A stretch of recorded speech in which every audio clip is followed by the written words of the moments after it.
What's up, El Dorado? Welcome to an all-new Campus Edge. That's right. It's time for your favorite show on BCTV, which only airs twice a day at 11 a.m. and 6:30 p.m. That's right, Andrea. And today's show is amazing. We get an in-depth look at the Butler bowling class, find out about safety tips for Halloween trick-or-treating, and we also check out Butler's nursing department. We also check out the transition athletes face when going from high school sports to college, and we find out about the closed-in Starview Drive-In here in El Dorado. And on top of that, we also sit down with the director of the Government Inspector, the first play that the Butler Theater Department has put on this year. Keep it here, El Dorado, because a brand new episode of the Campus Edge is coming up right now.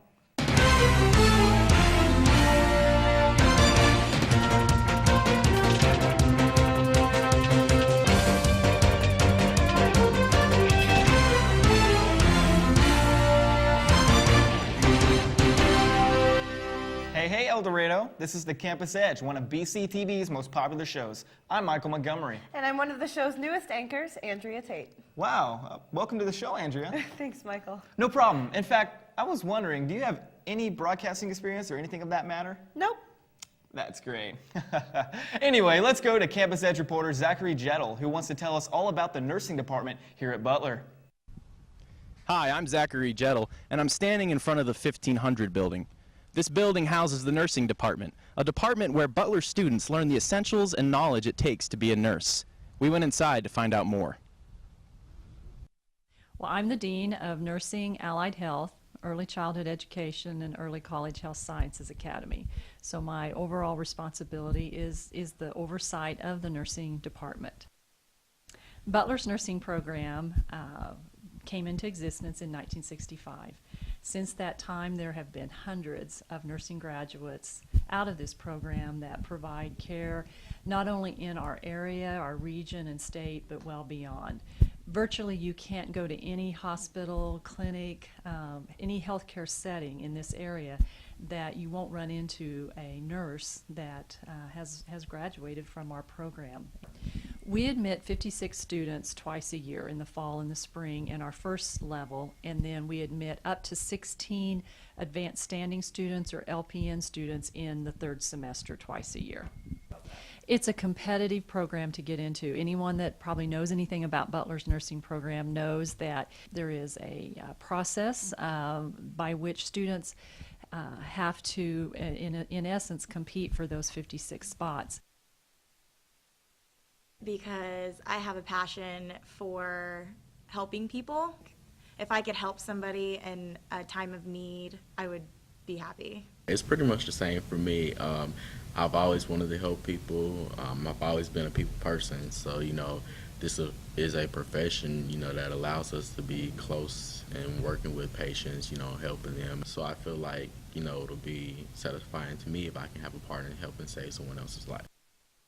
Our coursework really involves clinicals, and then we have lab days where we go into the simulation lab and we get points for that. We do evaluations and return demonstrations on techniques and stuff that we are supposed to be learning and mastering by the time we get out of certain semesters and the nursing program. They say that nurses eat their young. That's a statement I've been hearing, for a while, and it's just that's what I was kind of expecting going into it, but it hasn't been that way. Our teachers are very nice, very helpful, always willing to help us answer questions and there for us. And as far as clinicals, the clinical sites that we go to, everybody is nice and they want to actively, be a part of our learning and help us learn the contents. My favorite part of the Butler nursing department probably would be the simulation lab. I haven't had no medical experience until now, and working on mannequins instead of the real person really helps, especially whenever you get into your clinical rotation, because your nerves, I didn't realize how nervous I would be in front of a real person, and that definitely prepares you for what you are supposed to do. I believe the nursing program here is one of Butler's flagship programs. Students come to Butler many times because of the nursing program, so they're taking many of their general education courses through Butler, and I know that our program provides a tremendous service to the community and beyond. So if you're looking to become a nurse or have interest in the field, Butler may be the place for you. For Campus Edge, I'm Zach. Thanks, Zach. Up next, another new Campus Edge reporter, Kevin Harkrader, takes a look at the insanely popular El Dorado band, Faux Reality. Wow, good job, Kevin. What an awesome look at one of El Dorado's most popular bands. And speaking of popular and awesome things, did you know Butler Community College just opened our first Biochemistry Lab? On October 4th, the ribbon-cutting ceremony was held, and Butler's newest science attraction was opened. In the Biochemistry Labs, Butler students can learn about basic biochemistry lab techniques, such as growing cell cultures, incubating, and centrifuging. This newest lab was all possible because of the Manhattan Area Technical College and their new partnership with Butler. That sounds awesome, Michael. I can't wait to learn about biochemistry. You're interested in biochemistry, Angia? Nope. But what I am interested in is hearing about the drive-in movie theater. Campus Edge reporters Mitchell Toon and Bruce Adcox are going to tell us all about the Starview Drive-In and what people can do to help make sure it has a bright future here in El Dorado. Hello, my name is Noah Adcox with Campus Edge. Across the street from beautiful Butler campus lies Starview Drive-In. Will the drive-in remain open or will it close? Parallel to the community college on Haverhill Road lays the Starview Drive-In.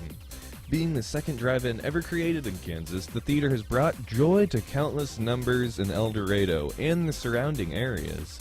But sadly, that time came to an end as the drive-in has closed its door for the entire foreseeable future. There are efforts, however, to keep the theater open. A committee was formed including President Amanda Baker and Treasurer Dina McCarthy to revive Starview. They have been collecting donations in hopes of buying the theater and returning it to commission. However, one of the hurdles they must overcome is the conversion of the projector from analog to digital. On average, a conversion can cost anywhere from $80,000 upward. The duo had, however, attempted to enter a contest to win a digital projector that was given out by Honda in September 2013, but sadly were not chosen to receive the projector. The effort to revive the theater is still underway, so we thought it would be interesting to ask students what they thought about it. I like going to the drive-in. I had been to the one here in El Dorado, but it was a long time ago, and I was probably about 8 or 9 years old. So I don't really remember much about it, but we just hung out, watched a movie, had a good time. I have been to the drive-in. I have not been to the one in El Dorado. I've been to the one in Wichita, and I've been to the one in Gass. And if the drive-in was open in Wichita or El Dorado, I would definitely go. No, I've never been to the drive-in here in El Dorado, but I have been to a drive-in. I really enjoyed it, and if the one here in El Dorado was open, yes, I would go to it.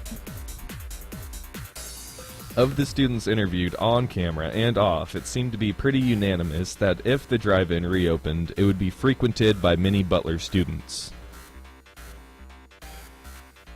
A Facebook page has been created in efforts to save the drive-in, as well as a PayPal account and an Indiegogo project. If you would like to donate to the Starview Drive-In, you can find more information at www.facebook.com/StarviewDrive-In. But make sure to hurry, because if the drive-in does not receive enough funding by the end of the year, it is said to be torn down. I'm Mitchell Toon with the Campus Edge. That's all for now. Back to you. Thanks, guys. That was really interesting.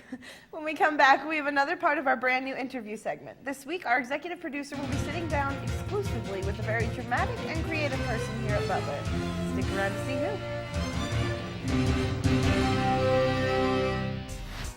Brett was forced to change, becoming another statistic to the economy. But he knew he didn't have to be another number. Butler gave Brett the power to retrain as an individual. So, at 44, Brett found the power of personal attention, small class size, and an education at half the cost. For Brett, those are the sort of numbers that kept him from becoming one. Brett found a fresh start at 44. He discovered his power at Butler. How will power change you? Hey, hey, welcome back, El Dorado. Today we have a very special guest waiting to fill your heads with awesome information about theater and drama here at Butler. Let's go to our executive producer, Caleb Kuster, who I hear is sitting with a very awesome person. Who are you talking to this week, Caleb? Yes, I am. I'm sitting here with Bob Peterson. He's the lead instructor in the Fine Arts Department and the director of the first show, The Government Inspector. The last showing was on the 6th. Very, very funny. It was hilarious. Tell me a little bit about the show. Well, The Government Inspector was written in 1836 by Nicole Gogol. And it was written actually as a reaction to Pushkin saying to him this little anecdote about a person's mistaken identity. So he wrote it in 1836. There have been numerous productions since then and different adaptations. One of them being the 1949 movie musical with Danny Kaye called The Inspector General. This production was written in 2006, I think, for the Guthrie Theater by Jeffrey Hatcher, and that's the interpretation we did. So it's a wonderful show about exploiting greed and political corruption and selfishness and all of that. So it's a wacky comedy, a la Marx Brothers, but in all of that fun and jokes, there's a lesson to be learned. So that's The Government Inspector and the history of. Awesome. I imagine there must have been a lot of progression from the first night of rehearsals to opening night, even nights through that. What was the best progression that you saw through all of that? Interesting, of course, technically was that marvelous revolving set. That was wonderful as we slowly got it built and it would revolve, etc.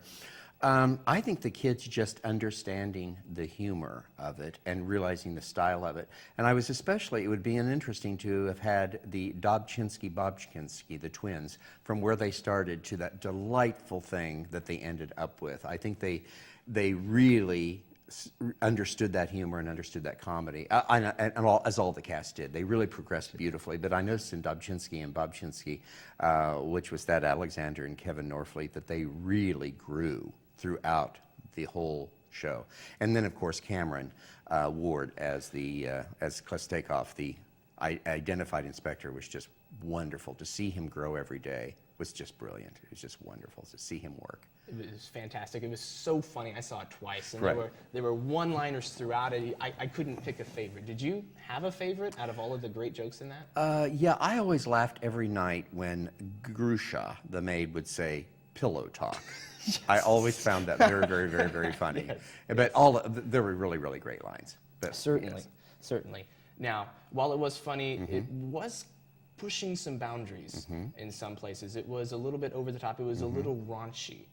Have you had any negative feedback from that? This is interesting. Funny we should be doing this interview today. I have heard nothing but just marvelous raves in terms of the production. From the cafeteria to the staff at the cafeteria. And by the way, it's so sweet. Those lovely people in the cafeteria come over and support the show. Even people at Walmart had said how much fun this was. This is a great show. All of our students, our other activity students on athletic scholarship, have been stopping me in the hallway saying, this was terrific, this is wonderful, this was brilliant. I heard today by grapevine that, bless their hearts, and we love these people, but some of our senior citizens were not as, and I'm a senior citizen, by the way, were a little, thought it was just a little edgy. And that's okay. But I did hear that one comment that, well, we don't know. This was kind of pushing the envelope. And yes, it was. And that's our job, our responsibility to do that, to pick things that will make us think, which the government inspector did, but also maybe outside the box. Now, our job is not to offend anybody. Right. Absolutely. We must be responsible to our audiences, absolutely. But to get them to see all sides of it. So there were, I think, a very small faction that went, oh, okay, this is really out there. But it's like, you know, those wonderful exhibits that Valerie Herring does in the White Gallery. Many times people will walk in and go, oh my, I don't know if I should be looking at that. But that's all right, because it's important that we offer artistically and aesthetically all different kinds of experiences for our patrons to experience. So, but no, overwhelmingly, I was so thrilled. In fact, just today also in the cafeteria, one of the cafeteria workers said to me, do more plays like this. Do more plays. Do more like that. That was funny. Let's do that kind of play again. She said, do one a year like that. And so I thought that was great. And she's a great gal on the line in the cafeteria who comes to all of our shows. Excellent. So, yeah. Great show. Wonderful. Fantastically funny. Thank you. I know something you're very big into is shutting the door. Right. We're done with this. We're moving on. Absolutely. So what's next? What's next is a wonderful production called, a wonderful show called These Shining Lives, which is going to be directed by Sam Sparks. It is the story in the 1920s of the women who worked for Radium Dial, true story, who painted on the dials of clocks the radium that would make them glow in the dark.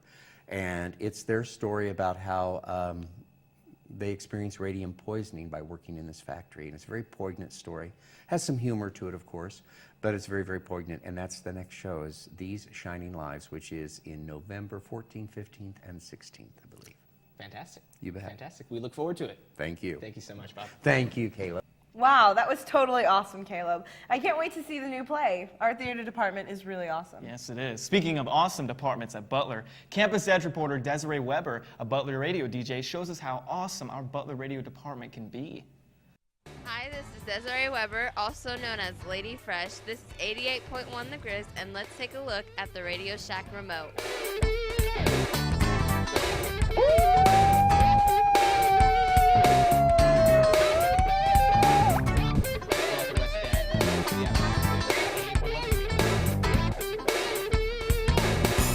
On October 5th, Butler Radio got the opportunity to be a part of Radio Shack's annual event, Blow Up the West End. This event was actually used as a promotional tool for the radio station by letting the community learn more about the station and the DJs as well.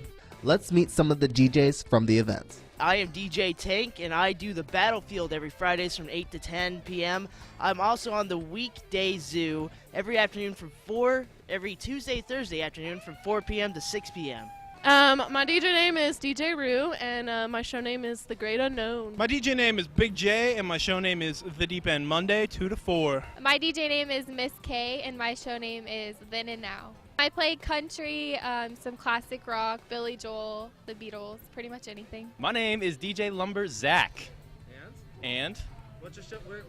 Lumber Zach, what station are you on? I am on 88.1 The Grizz, the voice of the Butler students. I'm on Mondays, 6 to 8.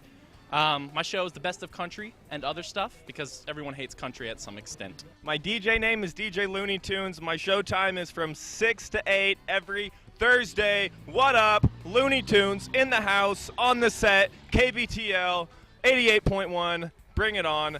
I play like rock and roll music, you know, just the rockin'est jams you could possibly find on this side of the Mississippi. I tell you what. For this event to run smoothly, all the DJs from 88.1 The Grizz had to work together to coordinate this event. My job here today is to take pictures of everybody, record some video of everybody, and just to see everybody having a great time. I'm here to really just promote everything. I'm in charge of giving out prizes and whatever else anybody else needs me to do. I've been holding up signs out in the median, and it's really cold, but it's a lot of fun. My favorite part so far is all the free stuff we can get. You can win free prizes, you can get free hot dogs, and all the free entertainment that the people on the side of the road have been giving us, like the hot dog, the mustard, and the crazy guy with the air horn / megaphone. It's just awesome. I really like all the music that we're playing in. I like the costumes that everyone's wearing. It's really fun. It's supposed to be a catch a bottle, and I run out in the median and tackle the hot dog, dance around with the mustard, and scream like an idiot. Overall, the Radio Shack remote was a lot of fun for the DJs and was good publicity for the radio station. This has been Kadre Smith with the Campus Edge. Wow, awesome job, Desiree. Coming up next, my team and I go bowling in order to show you just how crazy our bowling class is here at Butler.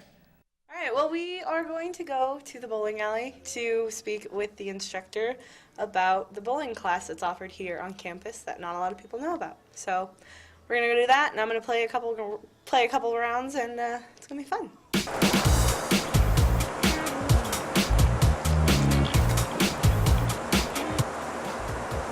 Done a lot of bowling before this class?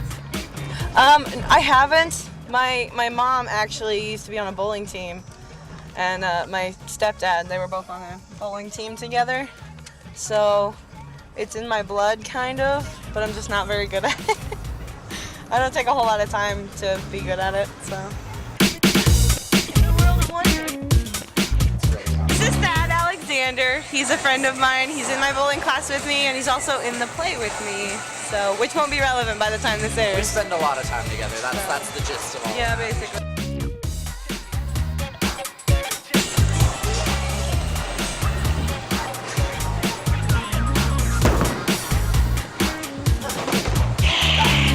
Starting it off on a good note.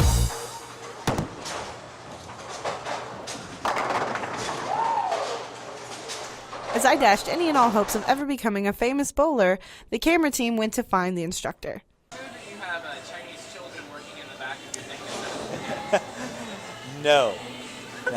Really, we treat it like a league. So you come out and it's friendly competition between everybody, and you'll get what you want out of the class. If you want a lot of instruction, I can do that. If you just want to come in and bowl, I can do that too. It's whatever you want, but we have our assignments and then the regular bowling. The bowling class meets every Monday here at Prairie Bowl at 3 o'clock. Basically, if you just show up and bowl every week, there's no issue at all. While the bowling class is super fun, not all of us are very good at it. Okay, so I lost really badly that first game. Dad kicked my butt. Yeah, he's lost, but the game is on now. Round is on. Round 1 is Round over. 2. Round 2 is on. Ding ding, ring the bell. Dong.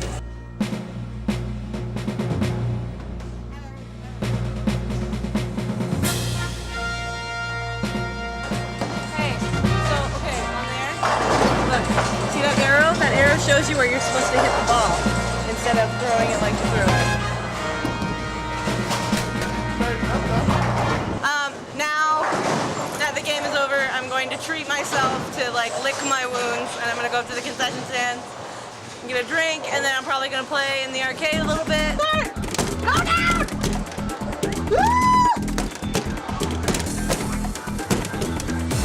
Oh God, I hit more than 4!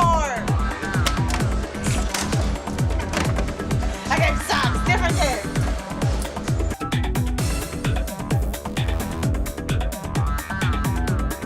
So yeah, if you're looking for, if you find yourself looking for a PE credit because you have to have one and you don't want to wear tight yoga pants and weightlift and all that nonsense or take karate or whatever, then bowling is probably for you.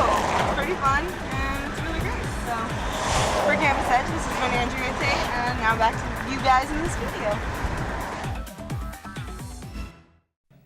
Wow, Andrea, for someone with no broadcasting experience before today, you did a pretty good job. Why, thank you, Michael.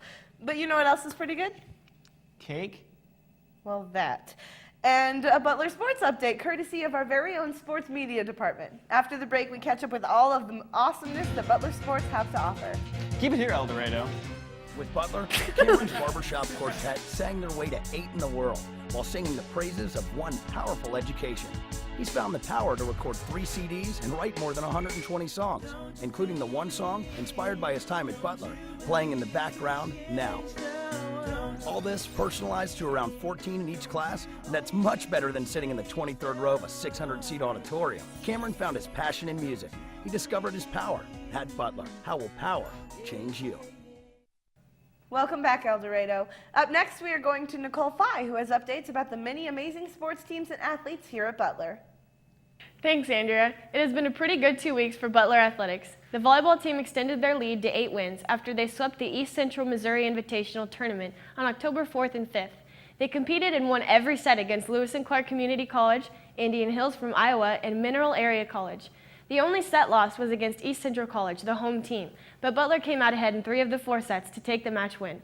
In soccer, at home on October 6th, the number 8 ranked Grizzlies shut out Neosho County 4-0 at BG Products Veteran Sports Complex. The Grizzlies started out the game strong, scoring 2 goals in the first 5 minutes of play. The first goal was scored in the 3rd minute by Vanessa Campos and was assisted by Madison Wedekine. The second goal was scored in the 5th by Morgan Foster with the assist from Wedekine. In the 35th minute of the game, Brittany Lawrence scored to put the Grizzlies up 3-0. Lawrence's goal marked her 20th goal on the season, which is a team high. With this win, Butler improved to 11-2 on the season and 6-0 in conference play. In football, coming off of bye week, the number 14 Butler Grizzlies, who are 5-1, traveled to Garden City to take on the number 15 Bronkbusters. They started out strong early in the first quarter when Devon Durant sacked Garden City quarterback Hakeem Jones in the end zone to put the Grizzlies on the board with a safety. But Garden City responded with a 26-yard field goal to go into halftime up 3-2. Butler was unable to get on the board until midway through the third quarter, after capping off an 8-play, 50-yard drive with a 1-yard touchdown run by Dalton Bueller. They made the score 13-3 after a 2-point conversion from Vaughn to Aiden Olson. Both teams scored again late in the game, but Garden City came up short, giving the Grizzlies a 20-10 win on the road. Butler is now 5-1 on the season and 4-1 in the Jayhawk Conference after coming off a loss to Highland on September 21st and a bye week. The Grizzlies are tied with Dodge City for first place in the conference standings, but hold the tiebreaker due to a 41-6 win against the Conquistadors back on August 24th.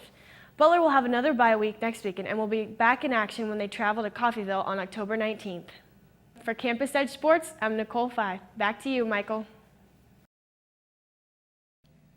Great job, Nicole. And thanks for the awesome updates on Butler sports. Now, our last story for today is something special I put together just for all you college kids planning on going out trick-or-treating this Halloween. Enjoy these helpful tips.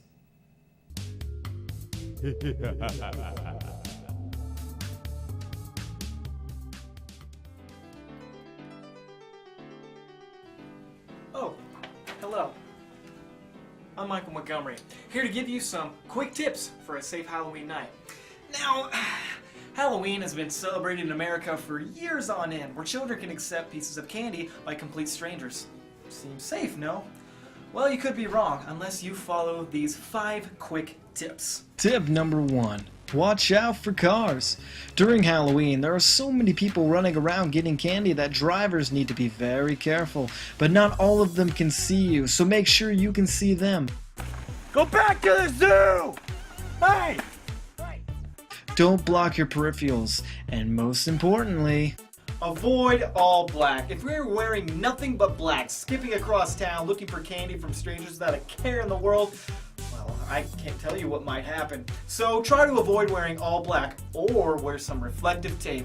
Safety is important. Tip number 3. Examine your treats. When you're out trick-or-treating, you never know what someone might put in your Halloween sack. Make sure to check what you got before you eat it. It might surprise you what you can find.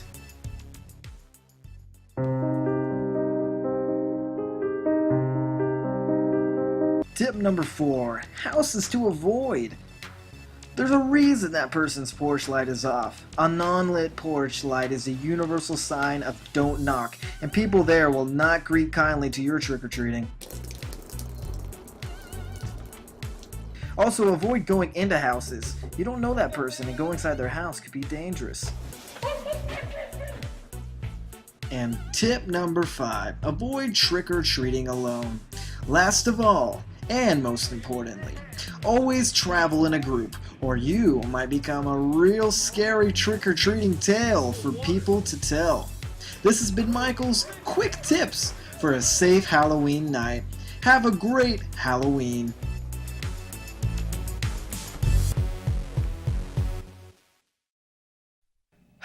What a great way to end this episode of the Campus Edge. Did I do a good job, Michael? Yeah, you did all right. Really? Awesome. Well, anyways, this week on the Campus Edge, we looked at the Butler nursing program, as well as look at the most popular band in El Dorado, Full Reality. We also looked at Butler sports and had an awesome sit-down chat with the head of the theater department.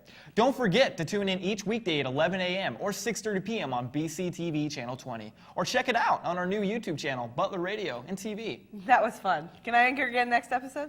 Well, I guess the audience will have to tune in next time to see who is going to be anchoring with me. Well, until next time, El Dorado, this is the Campus Edge.